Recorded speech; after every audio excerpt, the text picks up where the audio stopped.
কি রে ভাতিজা, তোকে জামাত কই রে? জামাতটা তো একবার বইরা দিলাম রে।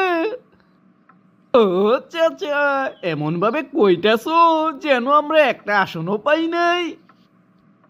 এই বেটা, এই ৭০-৮০টা আসন আমরা এমনই ছাইড়া দিছি। সংসদে একা একা বকবক করতে মজা লাগবো, তগমতো কয়েকজন লোক রইয়া সংসদ জমামু, এই জন্য ছাইড়া দিছি। তা না হলে একটা আসনও তোরা পাইতি না, আঙ্গ ভূমিদোষ বিজয় হইতো। ও আমার চাচা, লজ্জা শরম থাকলে এই কথা কইও না তোমরা। টঙ্গ বিজয় ঠিকই হইছে, জনগণ দিন টঙ্গ ঘৃণা করছে ওইটা দেখো না।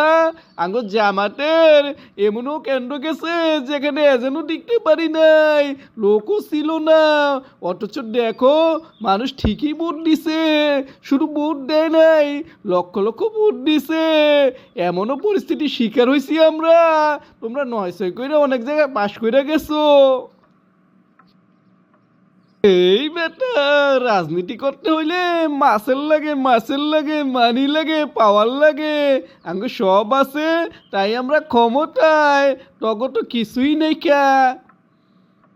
ও চাচা, কথাটা তুমি ঠিকই কইছো। এই জন্যই এখন থেকে আমরা প্রস্তুতি নিতেছি। জনগণের সাপোর্ট প্রতি আছে। ভবিষ্যতে নির্বাচন হইলে ভূমিদোষ বিজয় আমরা অর্জন করবো। আমরা এই শিক্ষা পাইলাম কিভাবে বিজয় আনতে হয়, এই নির্বাচন কইরা বুঝলাম।